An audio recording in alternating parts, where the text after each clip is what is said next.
Sí, perfecto. Entonces, vamos a tratar de hacer un poco un resumen de lo que es cómo hacemos el examen al paciente. Bueno, este examen se hace a todos los pacientes, no es al paciente que tiene procesos respiratorios, sino en general. Dentro del examen físico tenemos que hacerlo a todos los pacientes, aunque tengan molestias, ninguna relación con el aparato respiratorio. Entonces, lo importante, como les había comentado anteriormente, es la evaluación de lo que significa ser metódicos en el examen. Por eso que ya tenemos como la base lo que es las 4 grandes secciones del examen, que es la ectoscopía, palpación, percusión y auscultación. Entonces, tenemos al paciente que ha venido por A o B motivos, tenemos al paciente que de repente su principal molestia son dificultades respiratorias y tenemos que evaluarlo. Vamos a hacer, acá estoy yo buscando algunos textos que pueden ayudar un poquito a aclarar todo. Vamos a ver, acá tenemos para compartir. Entonces, en la semiología respiratoria vamos a tener al paciente. Entonces, lo tenemos al paciente, ya sea en el consultorio, ya sea en la emergencia o ya sea hospitalizado. Entonces, lo primero que vamos a evaluar en el paciente es, bueno, acá ya estamos como que enfocados en la parte del tórax, pero a la ectoscopía, seguramente que el doctor Suárez les ha explicado claramente, nosotros vamos a evaluar el patrón respiratorio. Entonces, antes de enfocar solamente el tórax, ya durante las funciones vitales y algunas características, vamos a ver cómo está respirando el paciente, si es una respiración adecuada, que en la inspiración y la expiración están yendo en forma normal, que el paciente respira en forma adecuada. ¿Cómo respira una persona normalmente? El 80% de las personas normalmente respiran el aire por la nariz y hay un 20% que tienen una respiración principalmente o predominantemente bucal. Lo que se recomienda, o entre comillas, es mejor respirar, que la respiración sea nasal, es decir, de que uno respira el aire por la nariz. ¿Por qué? Porque la nariz nos ayuda a calentar el aire que tenemos en el ambiente. Pongamos ahora, ya estamos entrando en una época en la cual el otoño y el invierno se van haciendo cada vez más notorios y la temperatura del aire está por debajo de nuestra temperatura corporal.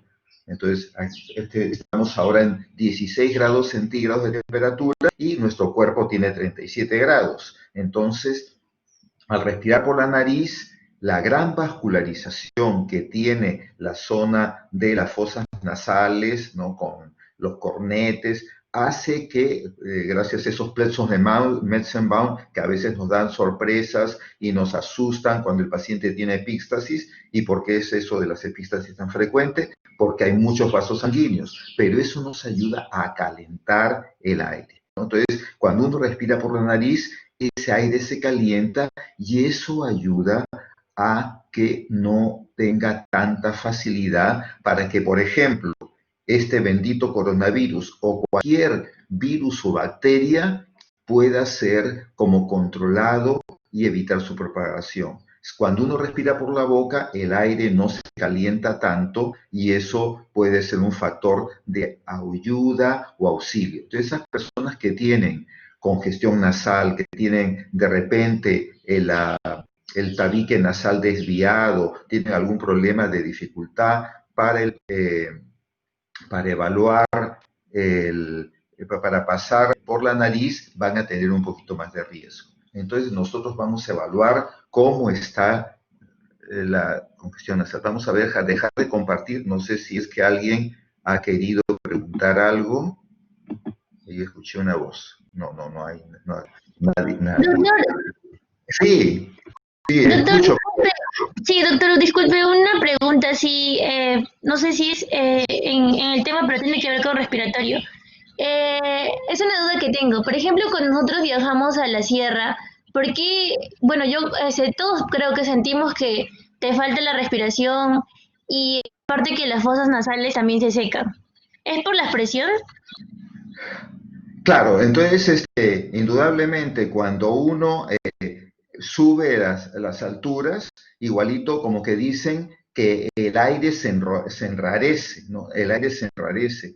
¿Qué significa que hay enrarecimiento del aire? Que el porcentaje de oxígeno del aire en las alturas disminuye. Y entonces es igualito que una persona que está haciendo una carrera, ¿no? Entonces, una persona cuando está caminando normalmente no tiene necesidad de más oxígeno y uno respira por la nariz sin ningún problema. Pero en la medida que uno está comenzando a correr, entonces uno tiene la necesidad ya de no solamente hacer una respiración nasal, sino inclusive por la boca, para tener una mayor cantidad de recambio de oxígeno, ¿no? Entonces, eso es algo que podríamos nosotros considerarlo como que es una respuesta normal a una falta de aire, ¿no? Falta de aire. Pero, como digo, entonces, lo normal es que uno respire por la nariz. Hay situaciones en las cuales uno tiene una cantidad menor de oxígeno, entonces es que uno comienza a respirar por la boca, porque necesita tener más aire. Eso, claro, por un lado va a tener una mayor cantidad de oxígeno, pero por otro lado tiene algunos factores incómodos, como es como una mayor facilidad para disminuir la protección cuando uno cuando uno respira el aire por la nariz. El aire por la nariz se calienta más rápido y como que obstruye la ingresa de cuerpos extraños, de partículas, y lo más peligroso que hay en la actualidad es bacterias o virus. Listo. Entonces, estamos viendo lo que es tan importante como es la, eh, la respiración nasal. Y entonces uno en el momento que ve al paciente, a la ectoscopía, uno va evaluando el tipo de respiración, respira por la nariz, respira por la boca, evalúa la frecuencia respiratoria y dentro de la frecuencia respiratoria hemos visto los patrones normales, que tenemos la bradipnia cuando la frecuencia respiratoria es menor de 12, la taquipnia cuando la frecuencia respiratoria es por encima de 20, y en la medida que aumentan estos valores de frecuencia respiratoria, uno va a poder evaluar algunas características, como por ejemplo de que el paciente comience a tener el uso de los músculos accesorios para respirar. Entonces, cuando uno ve que el paciente aumenta la frecuencia respiratoria y ve que las alas de las fosas nasales comienzan a movilizarse, es lo que se denomina aleteo nasal, es decir, que la persona está necesitando mayor esfuerzo para su respiración. También lo que vamos a ver es el tiraje de los músculos intercostales. Ya vamos a ver en el momento que estamos examinando al paciente cómo examinamos para evaluar los tirajes intercostales, y también cuando vamos a ver que de repente existe una retracción supraclavicular. Entonces, a la ectoscopía vemos eso y decimos, esta persona está teniendo datos de insuficiencia, no insuficiencia, sino que está con una necesidad de mayor cantidad de número de respiraciones por minuto, porque existe algún factor que le hace que tenga que respirar así más seguido.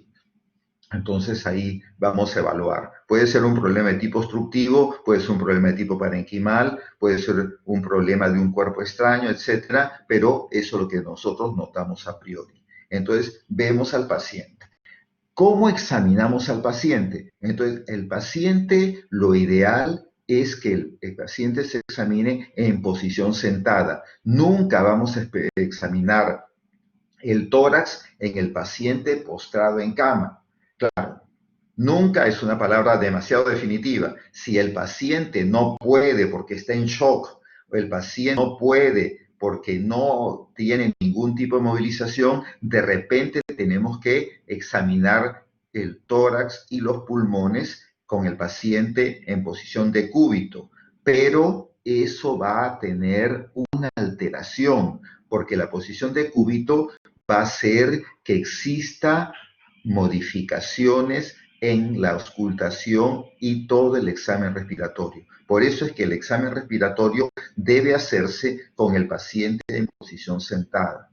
La posición sentada, lo ideal es que si el paciente está en capacidad, el paciente se baja de la cama y en una silla se posicione de tal forma que el paciente, el respaldar de la silla no esté detrás de la espalda, sino que el paciente se pone con el respaldar al costado del cuerpo, de tal forma que uno puede, como se ve en el examinar la parte anterior y la parte posterior de los pulmones. La parte anterior y la parte posterior de los pulmones. Si el paciente no puede levantarse porque está muy delicado, lo que uno tiene que tratar en lo posible, con la ayuda del enfermero auxiliar, que el paciente que esté en su cama, pero que esté en posición sentada encima de la cama. Lo sostienen y uno va a examinar. Y es importantísimo, vamos a ver acá, entonces, ver las partes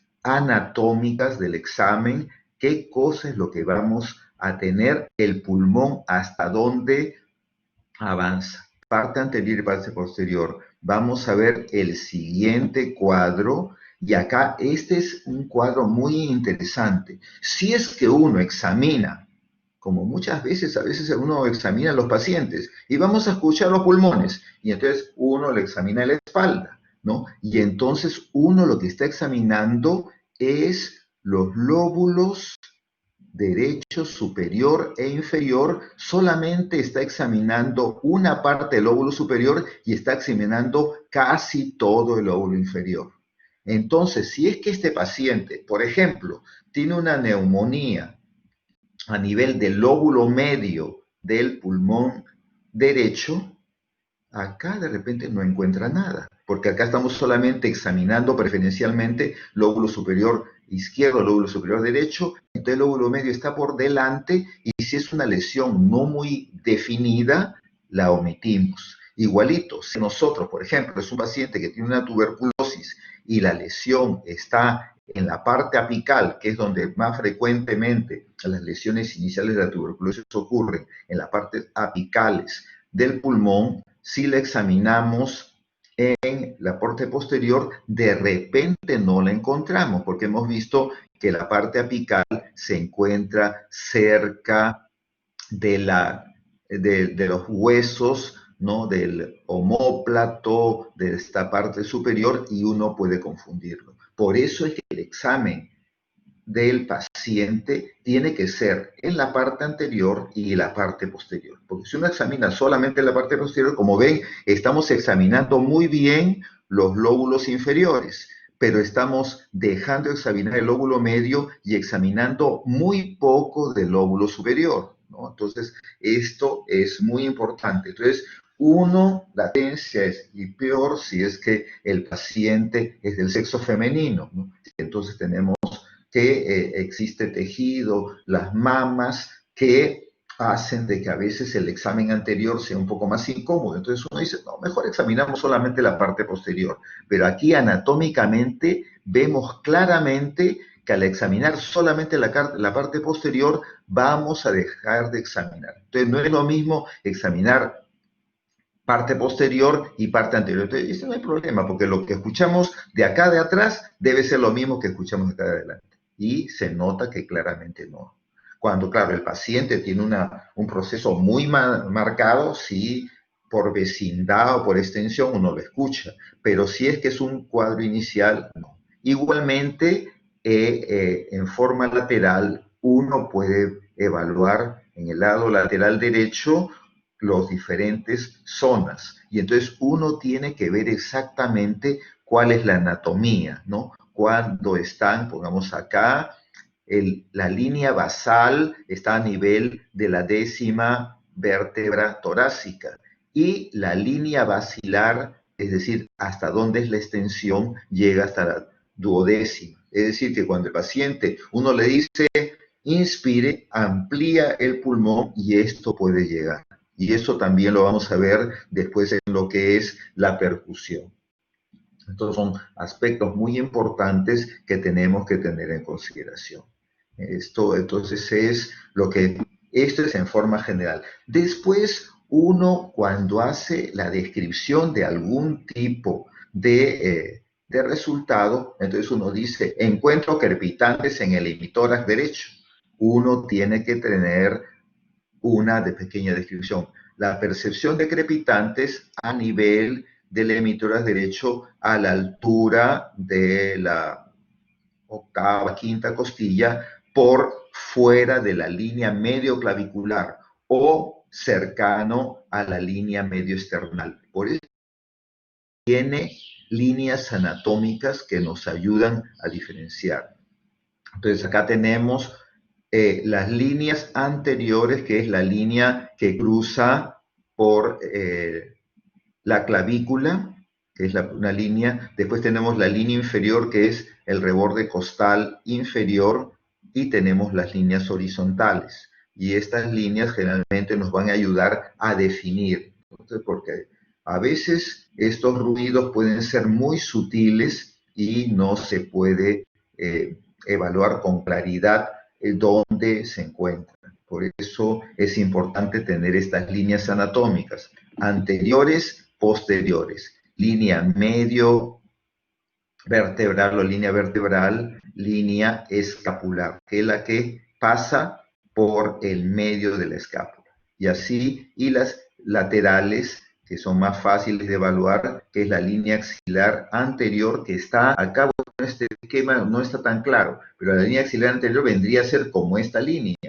Acá le han puesto línea axilar anterior, acá el medio, justo en el medio de la axila, línea axilar medio, y la parte posterior de lo que vendría a ser el brazo, la línea axilar posterior. Entonces, esto es importante, porque cuando uno encuentra algún tipo de patología, lo que es importante es poder definir dónde se encuentra esa patología. Entonces, estos son aspectos importantes.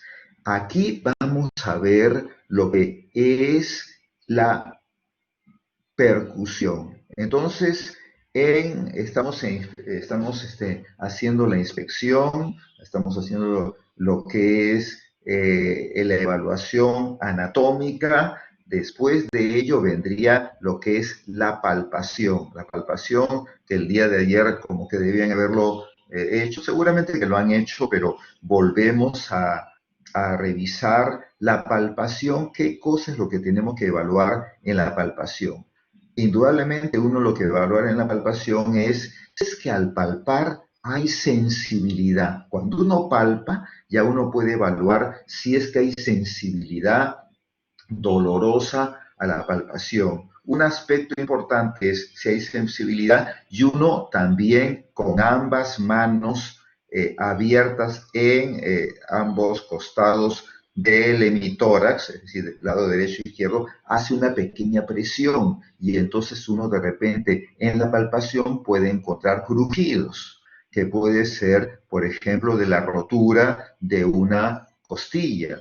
Aunque parezca mentira, en las personas de edad pueden haber este tipo, que son huesos que están osteoporóticos, y entonces a veces sin querer se tropiezan y caen, y después de eso el paciente tuvo una pequeña incomodidad, una pequeña molestia, no es mucho, y quedan con una dificultad respiratoria. Y es frecuente, o por lo menos no es tan frecuente, pero puede ocurrir que puedan haber tenido una fisura o una fractura de una de las costillas. Y una de las astillas está de repente como que raspando la pleura, ¿no? La pleura parietal. Y entonces el paciente tiene una dificultad respiratoria y uno no sabe exactamente qué cosa es lo que está pasando y de repente en el momento que uno palpa, el paciente nota un crujido. El paciente a veces, las personas de edad, como que no refieren tanto al dolor, pero uno empieza con un crujido, se le toma una placa radiográfica y uno encuentra una fisura o una fractura de una de las costillas. Eso, aunque parezca mentira, es algo relativamente frecuente en personas de edad que por la osteoporosis que les había mencionado, en una pequeña caída se tropezaron, se cayeron, se golpearon y como que pasó, y quedan agitaditos, quedan un poco fastidiados, una ligera molestia, pero dicen, esos son los achaques de la edad, y uno a la palpación puede encontrar eso, ¿no? Otro aspecto importante de la palpación es evaluar en la palpación el examen de lo que es la amplexación de los pulmones. Entonces nosotros tenemos permanentemente 20, 18, 16 veces al minuto que el paciente inspira y expira. Entonces lo que tiene que ser normal es que ambos pulmones se expandan y se replieguen en forma paralela. Entonces uno para ello tiene que evaluar con la palpación si es que esto ocurre en forma simétrica. Uno generalmente, entonces lo que va a poner, vamos a regresar, ver dónde está. Aquí, vamos a ver este de aquí, vamos a regresar, bueno, no, ¿dónde está lo de? Bueno, vamos a ver dónde, vamos a poner las manos en la parte posterior del tórax a nivel de la décima vértebra torácica. Entonces acá tenemos la apófisis espinosa. Esta apófisis espinosa marca el límite de la columna cervical con las torácicas. 1, 2, 3, 4, 5, 6, 7, 8, 9. Llegamos hasta la décima y ahí en esa zona abrimos nuestra mano teniendo los pulgares como pegados a la columna vertebral en 10-10, y esa mano abierta vamos a hacer que el paciente respire normal, y uno va a ver su mano y va a ver cómo la mano sube y baja de acuerdo al patrón respiratorio. Y si nosotros notamos que una mano sube más y la otra está un poquito más lenta, entonces nosotros vamos a indicar que en la plesación está disminuida, por ejemplo, en el hemitórax izquierdo, Y entonces eso nos está indicando el pulmón izquierdo está ampliándose en forma asimétrica respecto al pulmón derecho. Entonces hay que ver qué cosa está ocurriendo. Y se complementa también, uno agarra al paciente y pone las manos sobre los hombros por encima de la clavícula y hace también esa maniobra. Y entonces nosotros vamos a ver lo que es la amplexación basal y lo que es la amplexación apical, porque de repente tenemos que aquí existe una condensación, existe un neumotórax y ese pulmón va a estar la amplexación disminuida, pero a predominio de la región apical. Entonces, en la palpación hemos visto la sensibilidad dolorosa, obviamente hemos visto si hay algún tipo de cicatriz, lesión, etcétera, y vamos a ver la amplexación. Y finalmente, nosotros en lo que es la palpación vamos a evaluar el pasaje de las vibraciones vocales, Entonces, normalmente uno le pide al paciente que diga palabras que son onomatopéyicas. ¿Qué significa onomatopéyicas? Que tengan una adecuada sonoridad para que uno pueda percibir estas vibraciones en forma adecuada en las manos.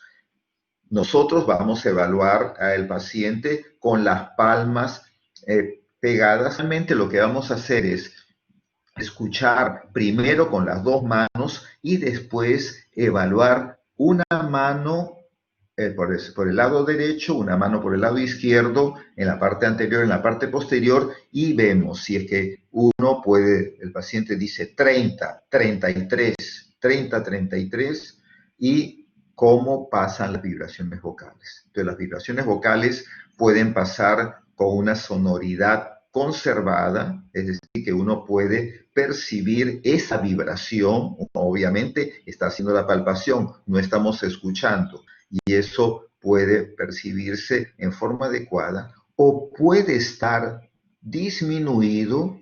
Entonces, la disminución del pasaje puede ocurrir por muchos factores. Un factor puede ser que hay la presencia de líquido, puede ser que hay la presencia de una masa, una tumoración, puede que el paciente tenga un aumento de aire, ya sea por un enfisema o por un neumotórax, o puede ser que el paciente tenga también un aumento de la sonoridad, porque si el paciente es muy delgado, entonces disminuye la sonoridad también el paciente obeso. Entonces, hay factores por los cuales hay una disminución. Disminución entonces es porque hay un derrame, porque hay aire, porque existe una masa, de repente un tumor a nivel del pulmón, o porque de repente el paciente es obeso. Y entonces al ser muy obeso, el tejido celular subcutáneo impide que exista una buena sonoridad.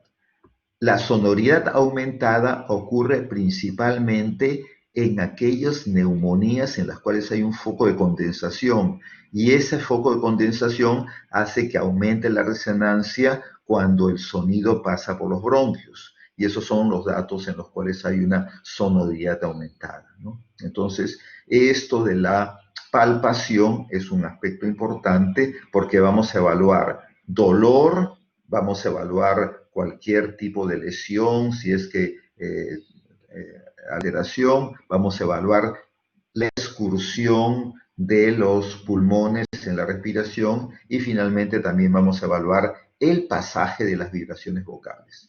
De la palpación, yo digo que el capítulo de respiratorio es el capítulo en el cual todos los aspectos, inspección, palpación, percusión y auscultación, son igual de importantes.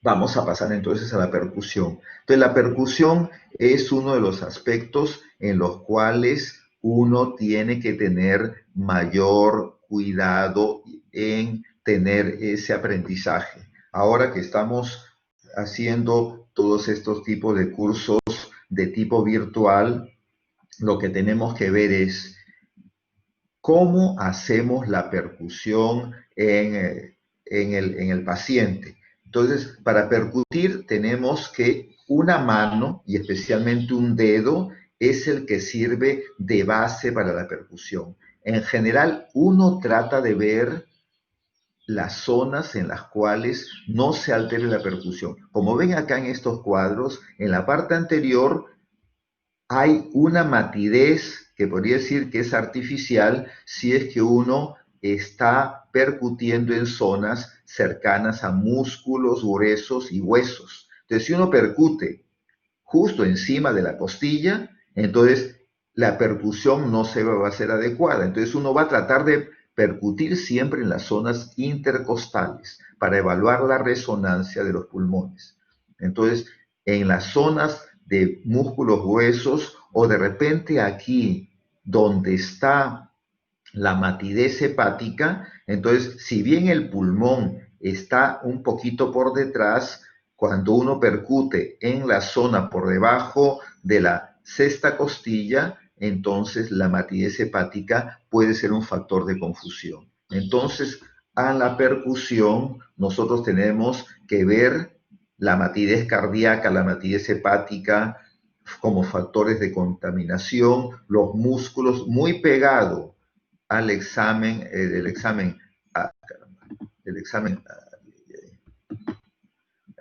a músculos, huesos, entonces esto puede alterar. Lo ideal entonces es hacer la percusión en los espacios intercostales. Y entonces ahí vamos a ver diferentes grados de matidez y de resonancia. Para hacer el examen de la percusión, entonces uno toma, yo soy zurdo, pero en general todos, el 9 de cada 10 personas creo que son diestras. Entonces uno utiliza el dedo mayor dentro de los 5 dedos. El dedo mayor es como el martillo de la percusión y utiliza la zona utiliza el dedo mayor como base.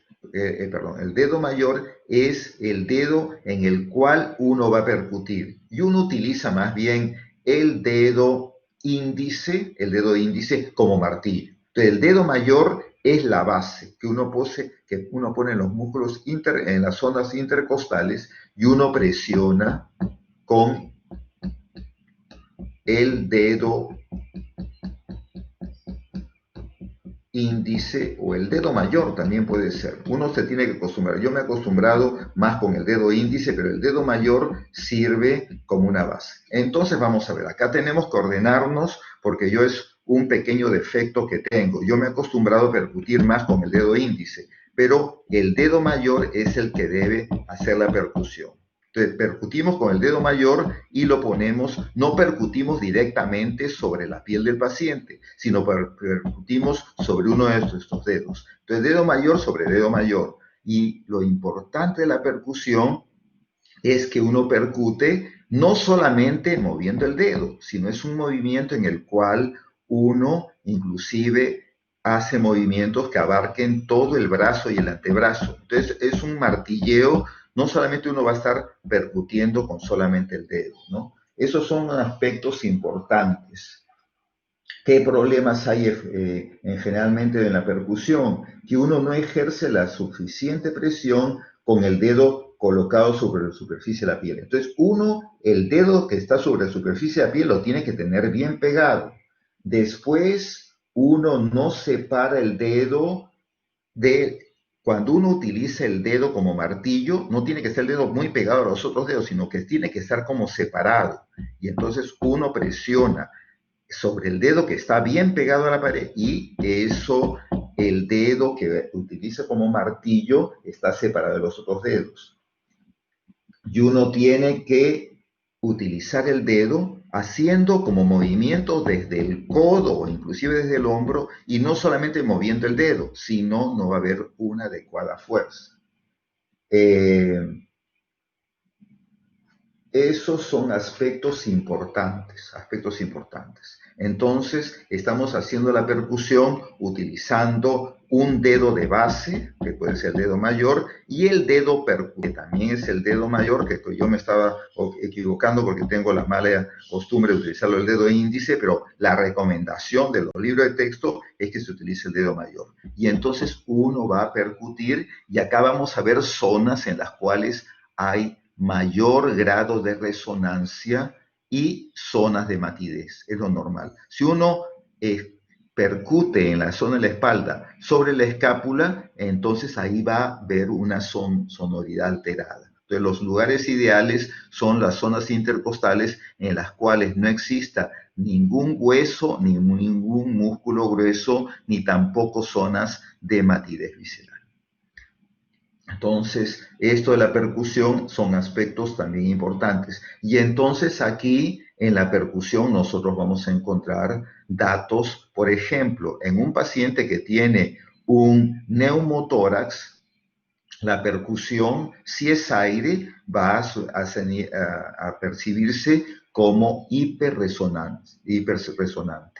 Normalmente los pulmones, como tienen aire, tienen una resonancia adecuada. No hay matidez ni submatidez, sino hay resonancia, porque hay aire en los pulmones. Pero cuando existe aumento de la sonoridad, entonces puede haber la hiperresonancia en el pulmón enfisematoso. Este paciente que tiene tórax en tonel, el paciente que atrapa el aire por el enfisema, va a tener hiperresonancia. Y en los pacientes que tienen un neumotórax, quiere decir que ha ocurrido alguna cosa que hace de que el aire de los pulmones entre al espacio pleural. Y entonces ese aire de los pulmones que entra al espacio pleural comprime los pulmones y hace que todo el hemitórax se llene de aire. Y entonces en ese caso va a haber timpanismo. El timpanismo es el grado mayor de resonancia. El timpanismo es como uno que estuviera presionando un tambor. Entonces, la percusión es un aspecto también muy importante del examen físico. Esto seguramente que ya lo han tenido en la clase teórica, pero es importante reforzarlo. Entonces, uno cuando examina al paciente, nada que acá está mi estetoscopio y vamos a auscultar. Primero miramos, vemos cómo está la amplexación, el patrón respiratorio. Después palpamos, hacemos que el paciente evaluamos las vibraciones vocales, vemos cómo está la amplexación que habíamos dicho y después percutimos. Y recién luego de ello hacemos lo que es la auscultación. Y acá en la auscultación, ¿qué cosa es lo que vamos a evaluar? Indudablemente a la auscultación vamos a confirmar cómo está el patrón respiratorio. Y entonces, un aspecto importante de esto es que el patrón respiratorio tiene un patrón respiratorio en lo cual existen aspectos normales. Cuando uno ausculta, tiene un tipo de sonido que vendría a ser en la zona de la tráquea, vamos a tener la respiración laringotraqueal. La respiración laringotraqueal es normal, que es una respiración un poquito fuerte, un poquito ruda, por el pasaje del aire a través de un conducto más de un diámetro mayor. Entonces, la respiración, inspiración y expiración va a tener un pasaje con un sonido de tipo fuerte. Es la respiración que llaman bronquial. Y uno puede practicar cómo la respiración bronquial poniéndose el estetoscopio, el diafragma del estetoscopio sobre la región de la tráquea. Y mientras uno está respirando, el pasaje normal tiene un tono que es un tono de mayor intensidad, que es normal en esta zona. Al nivel de lo que es la zona de las terminaciones de los bronquios principales, lo que le llaman el hilio pulmonar, vamos a tener la respiración broncovesicular. Broncovesicular, que es una respiración también de cierta intensidad, pero más tenue.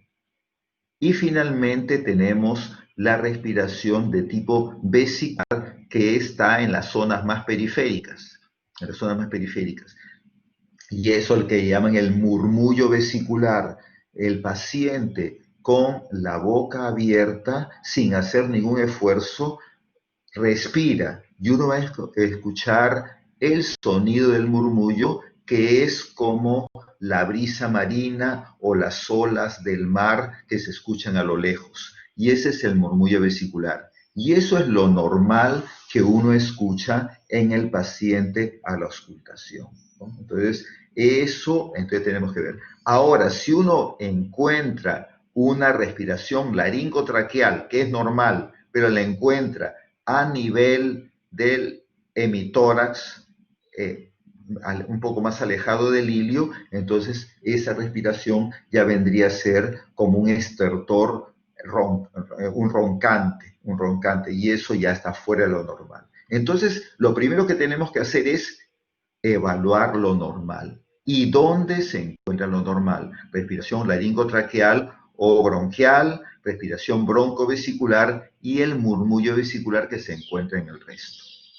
Pero pueden haber alteraciones.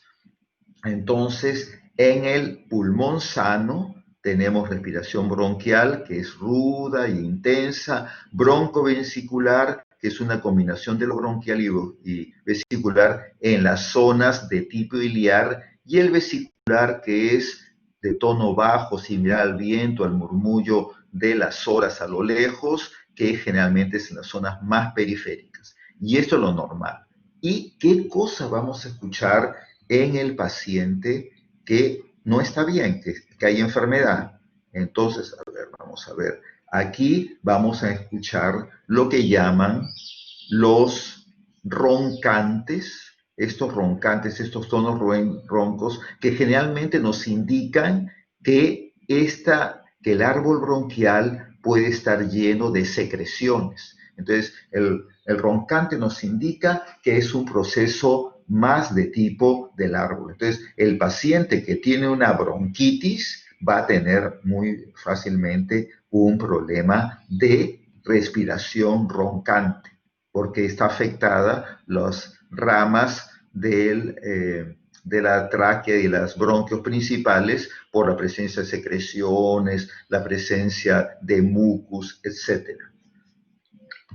Después, otra patología es la sibilancia, que es como un silbido de tono agudo, y esto ocurre porque los bronquios conducen el aire desde, bueno, la respiración hacia los alvéolos. Pero cuando ese bronquio se cierra, entonces va a haber una turbulencia, y esa turbulencia puede producir ese silbido. Se dice que cuando la sibilancia ocurre predominantemente durante la inspiración, se ve en pacientes que tienen bronquitis crónica o enfermedad pulmonar obstructiva crónica. Entonces, la sibilancia, silbido de predominio en la inspiración, más se ve en el EPOC, y la sibilancia de predominio en la expiración se ve en el paciente que tiene asma.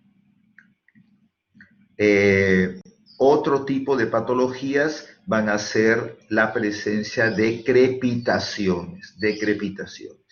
Y los crepitantes clásicamente se pueden dividir en dos tipos de crepitaciones. El subcrepitante que se escucha tanto en la inspiración como la expiración. El subcrepitante entonces nos indica que existe contenido líquido a nivel de los bronquiolos terminales. Y el crepitante, que solamente se escucha a nivel de la inspiración, entonces nos indica que el líquido se encuentra en los alvéolos. Entonces, dentro de estos sonidos patológicos, el crepitante es el de mayor cuidado, porque nos indica que los alvéolos están comprometidos, y sabemos que los alvéolos es donde se hace el intercambio del oxígeno con el CO2. Y si es que estos están comprometidos, entonces, que se ve pues en los cuadros neumónicos, entonces no hay un intercambio de oxígeno por el CO2, y el paciente va a estar en condiciones de hipoxia. Y si es que estos crepitantes están diseminados, significa que el cuadro es severo. Si es una zona, a veces, aunque sea una zona pequeña, a veces puede haber compromisos. La neumonía por el neumococo generalmente toma un lóbulo completo, pero puede dar unos datos de insuficiencia respiratoria que, si no se controlan, pueden ser muy, muy graves. Otro tipo de respiraciones anormales pueden ser los denominados soplos. Entonces tenemos el soplo tubárico, el soplo bronquial, el soplo pleural, que es cuando hay una respiración en la cual existe un roce de la pleura, y en ese roce de la pleura que se siente como que en el momento que respira se siente como que frota el frote de una correa, y entonces eso nos indica que puede haber una inflamación pleural. Esos son también tipos de respiración anormales. Entonces puede ser soplo tubárico, soplo cavitario, si es que hay una cavidad en un paciente con tuberculosis, entonces cuando el aire entra a esa cavidad, suena una respiración como un O profundo que nos indica que existe una zona en la cual se han destruido muchos alvéolos y esa zona vacía, el aire entra y entra como una cueva. Y entonces hay ese soplo y cuando existe una cavidad muy grande puede haber lo que llaman también el soplo anfórico. Entonces, dentro de lo que es la auscultación, existe la ocultación de los ruidos normales y la ocultación de los ruidos patológicos. En la auscultación también tenemos la auscultación acompañada de la voz y en la ocultación acompañada de la voz también vamos a encontrar datos patológicos, como puede ser la auscultación de la voz broncofonía, la broncofonía cuando la voz está aumentada, podemos tener la egofonía, que la voz está alterada, que se ven principalmente en zonas de la egofonía, se ven zonas de consolidación o esa voz caprina se puede ver en zonas de derrame. Entonces estamos viendo estos datos como generales y aquí vamos a ver una revisión completa. Pero antes de hacer esta revisión completa, vamos a lo que es la clase de la auscultación. Esta clase, no sé si han tenido una clase similar, pero vamos a revisar. Entonces hemos hecho una pequeña revisión. Vamos a ver, antes de empezar la clase, nos vamos nuevamente al aula, porque hasta ahora, claro, es un pequeño monólogo. Quiero ver, hay 17 alumnos. Hay 3 alumnos que le ha dado el COVID, que estamos todos con miedo, o se han quedado dormidos. Pero tenemos ahí que no, vamos a ver quiénes son los que faltan. Alexandra, Álvaro, Renato, ¿quiénes están faltando? Bueno, ahora después vamos a investigar quiénes en este momento han salido 17 alumnos de 20. Hay 3 alumnos que nos faltan. ¿Alguien se ha retirado porque no quedó bien? ¿Saben ustedes algo o están yendo todos? Están viniendo todos. Algunos que sean solamente... todos están viniendo ya. Vamos a ver, somos 20, sí, pues, y estamos completos, pero acá yo veo en la relación 18, estamos todos. ¿Y por qué hay? Yo acá veo cantidad de personas, 17 participantes más o menos, somos 18. Hay 3 que están brillando por su ausencia. Ahora vamos a investigarlos, a ver qué pasa, porque tendríamos que ser 21. Entonces de repente han salido en un momento a tomar un cafecito y después regresan, 17, 18, ya. Listo. Entonces, lo que vamos a hacer nosotros es ahora preguntas, porque yo estoy acá en un monólogo total y ya habéis visto que he hablado como 50 minutos, ¿no? Y esto ya es que recién estoy haciendo la introducción. Entonces, mañana vamos a revisar bastante de lo que es las primeras clases, aprovechando el seminario y que les he puesto una pequeña historia.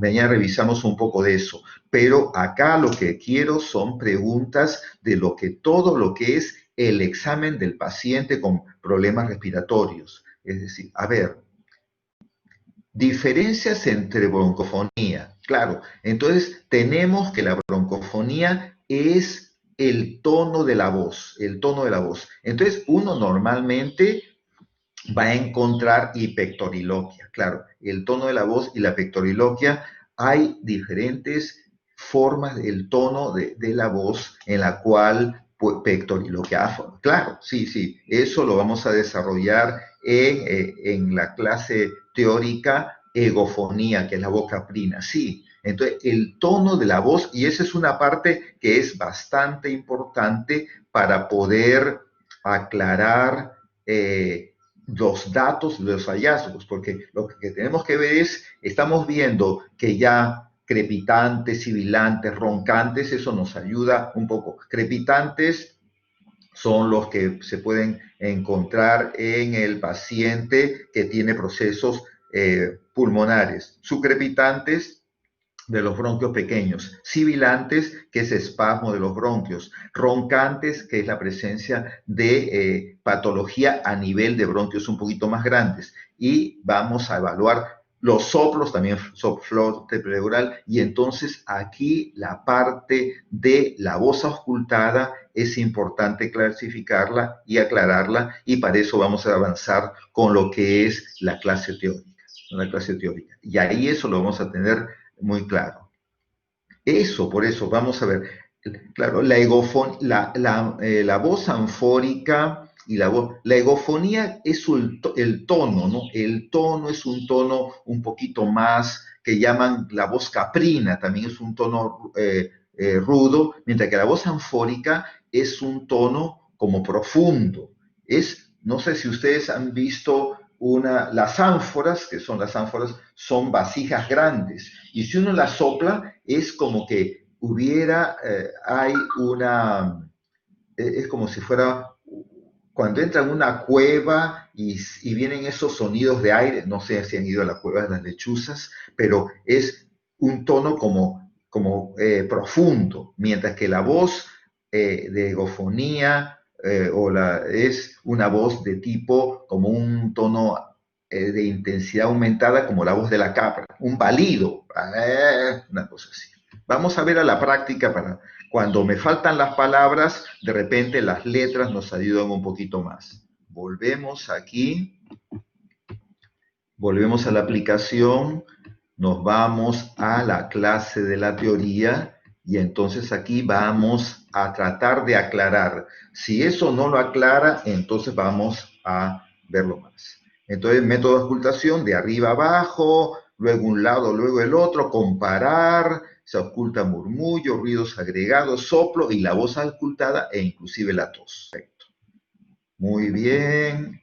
Acá tenemos lo que vemos, el murmullo vesicular, dice que es de los alvéolos, timbre dulce, inspiración es más audible, inspiración 1, expiración 3, es lo normal.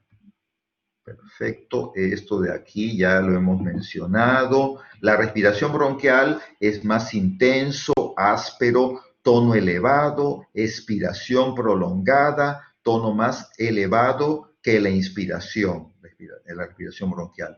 Pausa entre la inspiración y la expiración. Debajo de la clavícula derecha, articulación externoclavicular, escápulo vertebral derecho, es la respiración bronquial que se considera como que es parte normal. Variaciones patológicas del murmullo vesicular, aumento de intensidad del murmullo en la respiración pueril del niño, respiración suplementaria de un pulmón sano. Entonces, cuando el paciente tiene un pulmón sano y un pulmón enfermo, el murmullo vesicular puede estar aumentado de intensidad en el pulmón sano. Disminución o abolición del murmullo vesicular en la alteración de la producción del murmullo, alteración del parénquima pulmonar, condensación o cavidad. Entonces, ¿por qué se produce el murmullo? Está alterado porque, claro, para que haya murmullo tiene que decir que tiene que llegar a los alvéolos. Pero si es que este parénquima se ha condensado o hay una cavidad, quiere decir que no llega al alvéolo y entonces el murmullo va a estar ausente. Obstáculo de la vía aérea, una atelectasia. La terminación del bronquio se cerró y al cerrarse como que se secó, es como un racimo de uvas, pero todas las uvas se han secado. Entonces, ¿dónde llega? No llega a ningún sitio y no se va a escuchar el murmullo vesicular. Dificultad del movimiento respiratorio en enfisema, asma, neumotórax y derrame pleural. Entonces, el movimiento respiratorio en el paciente enfisematoso, por lo que existe broncoespasmo, también no va a llegar el murmullo en forma adecuada. Tanto asma como enfisema, el neumotórax, obviamente el neumotórax hay aire en lugar de pulmón y eso va a alterar, y el derrame pleural también. Y alteración de la transmisión, no se escucha bien en el paciente que está subido de peso. Entonces, ¿escucha el murmullo? No lo escucho, pero no es porque no haya murmullo, sino que el tejido celular subcutáneo está demasiado grueso y no se llega a percibir el murmullo. Acá, entonces, un poquito los datos, que este cuadro está bastante interesante y adecuado para que lo tengan en la grabación y esto lo pueden revisar, ¿no? Entonces, la parte del murmullo, variaciones patológicas, es expiración prolongada, respiración entrecortada. Como se nota esta modificación de la duración en el murmullo de acuerdo a la patología. ¿Qué otro aspecto? De variaciones patológicas de la respiración bronquial. Entonces, esa respiración bronquial se puede tener la broncofonía, que es esa respiración en las zonas de condensación. Es decir, ¿qué es la condensación? Donde existe una inflamación de los alvéolos, se llena de líquido, existe un edema, una inflamación, y entonces solamente están los bronquios, y estos bronquios los bronquios dentro de la condensación hacen que el sonido de la respiración sea más fuerte. Entonces, la broncofonía es el sonido bronquial aumentado en zonas que no debería estar aumentado, en la condensación o en una cavidad. Claro, en una cavidad, al tener una resonancia y no haber tejido que disminuya esta resonancia, el sonido está aumentado. El cornaje, es decir, que el paciente como que el cornaje es un sonido como que algo que quiere pasar y no puede pasar, es decir, que está tratando de pasar la respiración, pero la respiración se entrecorta en la obstrucción de la tráquea o un bronquio grande. Esto es lo que denominan cornaje. Ahora, los ruidos respiratorios patológicos, es decir, en la tráquea, el cornaje es de carácter de pito y barco, en la cual la inspiración es más aumentada que la expiración. Y el ronco, la expiración está más aumentada que la inspiración y se encuentra como ronquido. En la tráquea, alteraciones de los ruidos, cornaje y roncos. En los bronquios tenemos los estertores secos, que son el roncante, el sibilante y el wheezing, que es un término americano o inglés, que es como una especie de sibilancia, pero en la cual está solamente en la expiración y es un sonido como piante, y son los estertores respiratorios. Roncantes en procesos de bronquitis, sibilantes que pueden ser modificados por la tos o localizados de acuerdo a la patología bronquial. Esta parte es un poquito complicada, saber que los sibilantes a predominio o wheezing a predominio inspiratorio son de pacientes con bronquitis crónica y expiratorio a predominio de los asmáticos.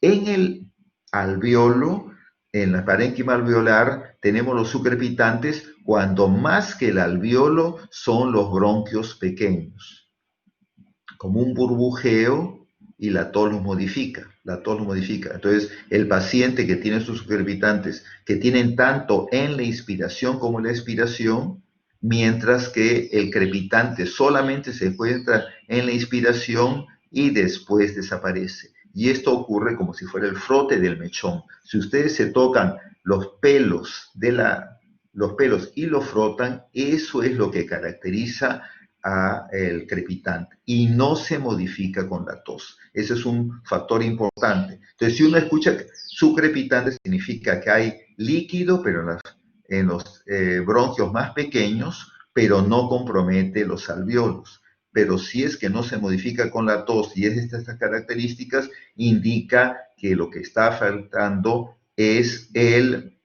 crepitante. El velcro también es un sonido que remeda a un tipo de tela que se llama velcro, ¿no? Y que también nos indica un tipo de estertor que se ve en algunas patologías. El frote pleural, esto se ve mucho más en la inspiración que en la expiración, y que es como que suena el cuero viejo y no se modifica con la tos. Entonces, estas tablas son importantes para evaluar al paciente.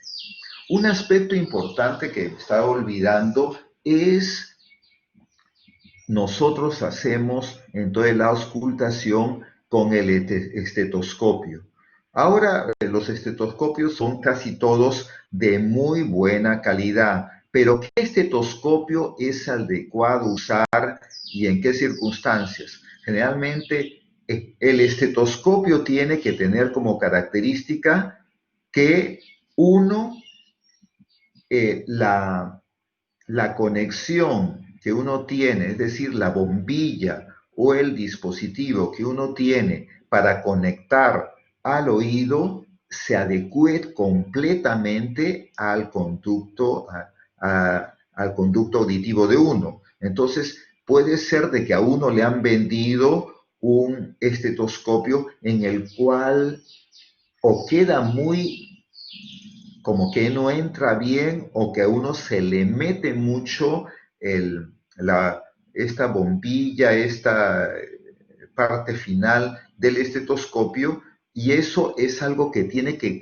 entrar exactamente, de tal manera que no se filtre el sonido externo, porque uno está de repente examinando, estás en la emergencia examinando y puedes escuchar todo lo que está alrededor, que el paciente al costado se está quejando, los movimientos del caminata, etc. Entonces, uno lo que tiene que tener es que esta bombilla que se une al conducto auricular esté de tal forma anatómicamente adecuada a tu oído que solamente se focalice en el sonido del estetoscopio. Ese es un punto importante.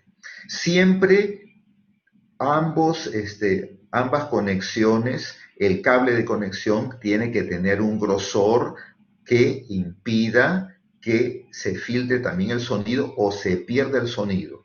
Se juntan cada uno de estos cables que son de un material, una especie de plástico tipo caucho que impida que se pierda el sonido, se unen los dos en una parte central y se llega hacia lo que es el diafragma y la campana. Se llega lo que es la diafragma y la campana a través de una sola conexión, porque hay algún tipo de estetoscopio, felizmente que casi no se ven, que llegaba hasta el final al diafragma y la campana, como que la conexión directamente de los dos oídos, lo cual no es adecuado. Eso no ocurre. Entonces, una cosa importante entonces es que tengan una unión común, que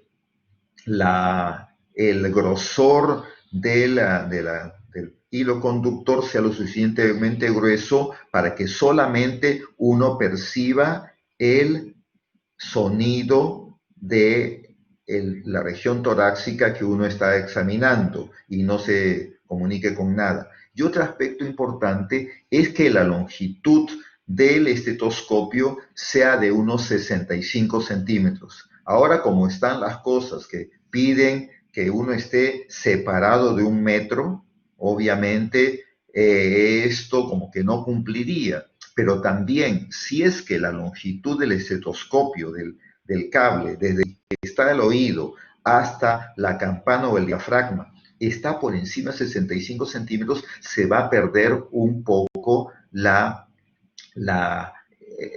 sensibilidad. Entonces, 65 centímetros. Uno ya tendrá que estar ahora examinando con mascarilla, con doble mascarilla, con las precauciones. Pero siempre el estetoscopio debe tener esa longitud para que los ruidos respiratorios que lleguen sean de forma adecuada. Entonces, ese es el estetoscopio adecuado. Entonces, son pequeños factores. Uno generalmente utiliza el examen del diafragma, pero para sonidos graves o en la zona de la tráquea o zonas difíciles, uno puede hacer el examen con la campana. Son a veces pequeños detalles, pero a veces son importantes, porque uno, si es que está examinando con el diafragma, en la región traqueal, donde está el orificio supraesternal, de repente no entra bien y no puede uno percibir adecuadamente. O en la región supraclavicular, que uno quiere ver si existe algún crepitante o algún soplo y no entra bien, entonces ahí es mejor utilizar la campana. Muy bien, entonces seguimos avanzando. Vemos, acá dice diferenciación de los ruidos adventicios, es decir, ruidos añadidos. Entonces dice que una secreción, acá secreción con S, bueno, acá ha habido un pequeño error ortográfico, estertores húmedos, frotes, estertores secos. Entonces, la secreción puede dar estertores húmedos, estertores secos como frote.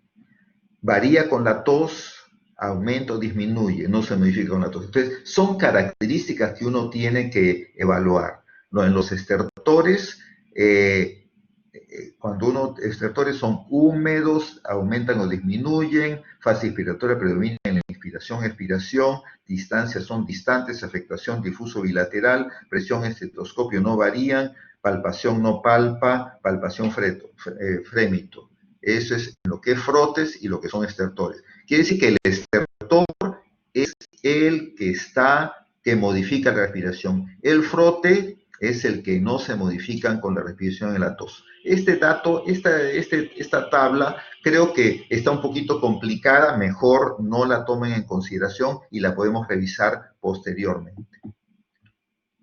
Soplos respiratorios patológicos, que hemos dicho, el soplo tubario, que es AEO, el soplo cavitario, que es O, el soplo pleural, que es una E, el soplo anfónico, que es una A. Entonces, dentro de la respiración pueden haber estos soplos respiratorios patológicos.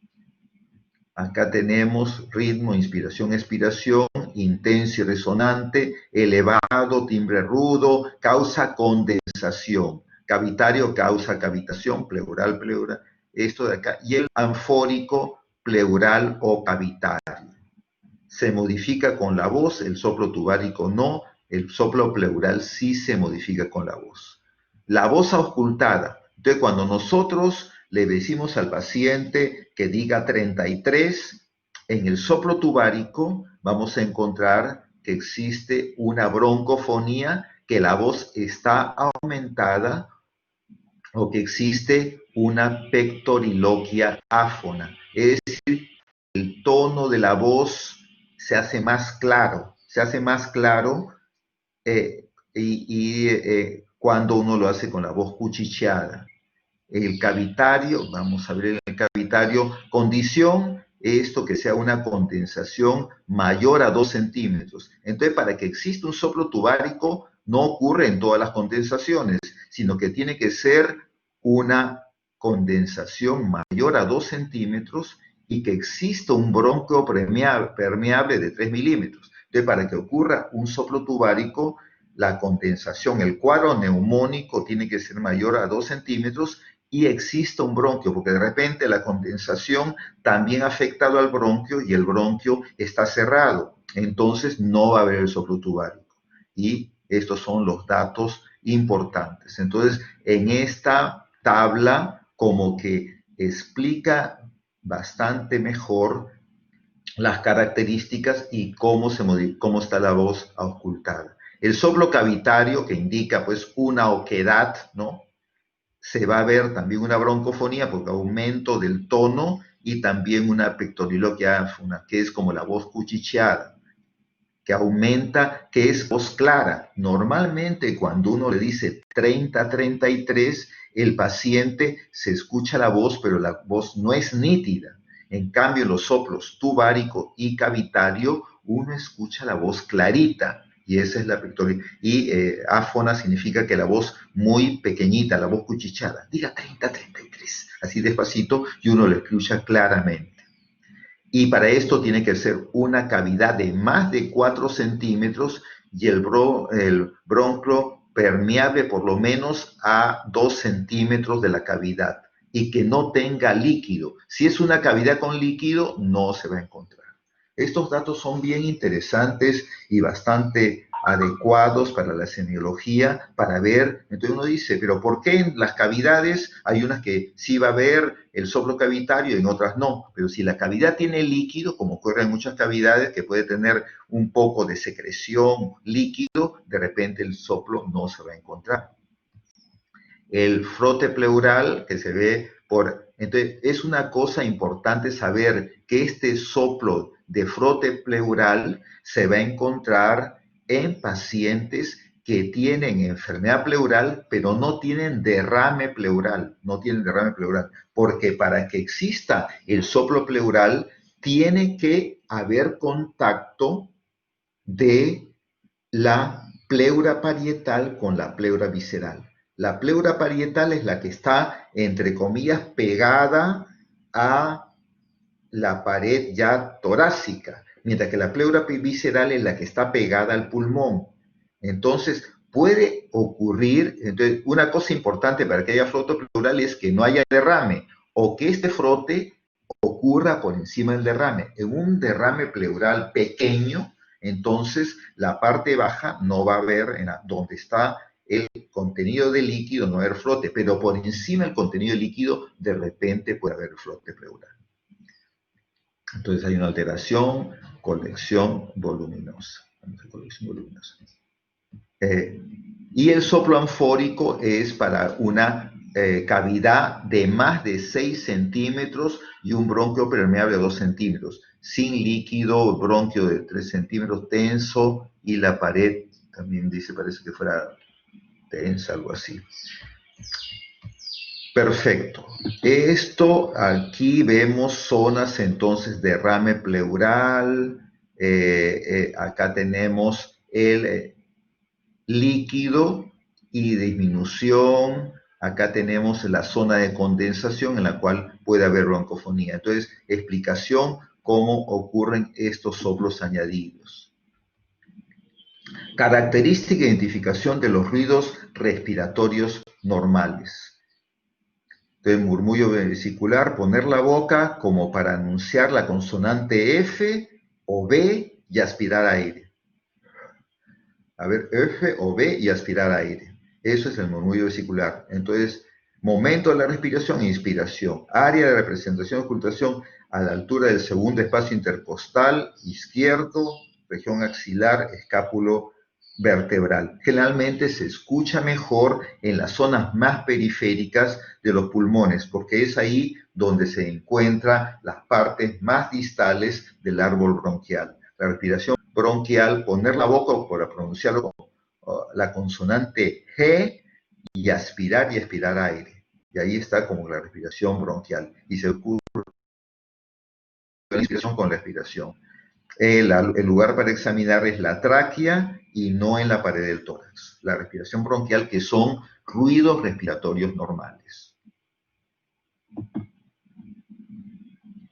Lo que hemos visto, transmisión anormal de la voz, broncofonía, pectoriloquia áfona y egofonía. Vamos a ver si es que esto ahí, nos han quedado acá. Entonces, broncofonía, aumento, la pectoriloquia es el tono más claro que se ve en zonas de condensación, la pectoriloquia áfona, que también es en zona de condensación y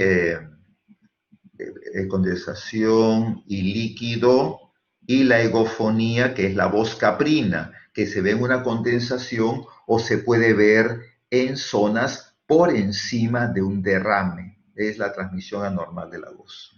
Entonces, esto es un poquito el resumen de la parte de la ocultación. Esto es la clase que daba el doctor Soto anteriormente sobre síndromes respiratorios. Esta clase es muy interesante y esta es la clase anterior de lo que es inspección y palpación. A ver, un poco grande, es muy extensa, pero se la voy a pasar para que la tengan. A ver, vamos a ver. Es pura, esta clase de inspección, palpación y percusión, ocultación es pura teoría. es pura teoría solamente, pero se las voy pasando de a poquitos para que en la grabación quede y puedan como que revisarla. Es más o menos lo que se ha mencionado, pero aquí, a ver, vamos a dejar de compartir, a ver si es que alguien, a ver acá, a ver, sí, por favor, Gabriel Acuña pide que por favor no deje de pasarlo. Ya, listo. Muy bien, entonces lo vamos a hacer de a poquitos para la parte de teoría, porque si ustedes se van dando cuenta, las teorías han ido cambiando de profesores. A veces el profesor ya se aburrió de su clase y cambia de clase. Vamos, el doctor Suárez, muchas de estas clases no las hacía él antes, sino las hacía otro médico. Pero es bueno que tengan las clases teóricas de cada uno, porque siempre pueden haber algunas cosas que el doctor no mencionó y están mencionadas acá, como hay cosas que el doctor mencionó y están mencionadas acá. Punto de referencia anatómica que yo más o menos les dejé en antes con los dibujos. Acá esta clase está bonita, lo malo es que parece que no ha gastado nada en ninguna foto, ¿no? Y siempre dicen que una foto vale más que 1000 palabras. Las líneas anteriores, medio external, medio clavicular, línea axial anterior y límites horizontales a nivel del tercero y sexto paso intercostal. Porque lo importante es que uno dice, no, encuentro derrame, o encuentro que tiene crepitantes. ¿Pero dónde?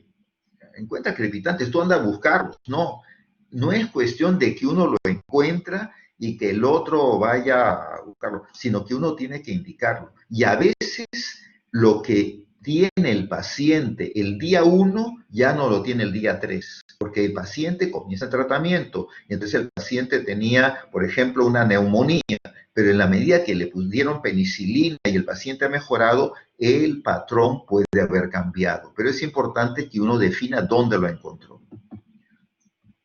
Las partes anterior y posterior del tórax también, esto que aquí lo han mencionado, línea axilar media, línea posterior, las regiones, todo esto es parte de una teoría que se debe observar en la inspección del diámetro anterior y posterior. Claro, entonces, generalmente el diámetro anteroposterior y el diámetro anteroposterior es un poquito más corto que el diámetro transversal.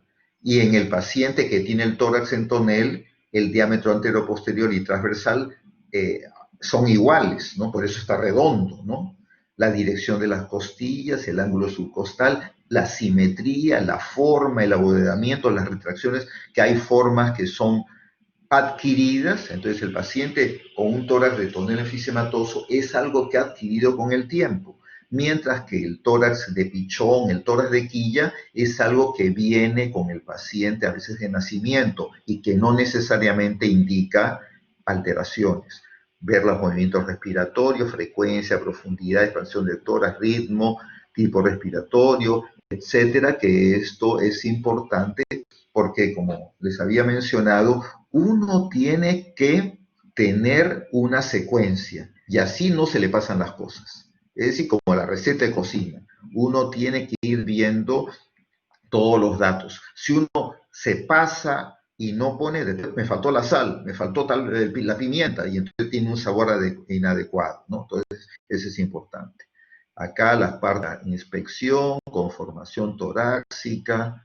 Bueno, esta es la epicleuritis, ya es más complicado porque eso no se puede, eso es interno, ¿no? Pero hay la escoliosis, toda una serie de datos que uno tiene que evaluar en la inspección.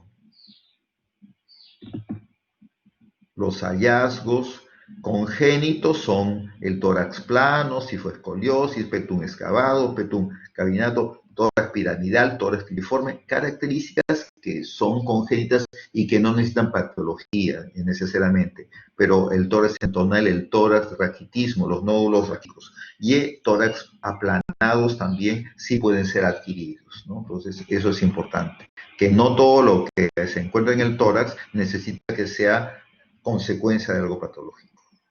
Abovedamiento, de repente en un tumor grande, en un derrame pleural ocupado.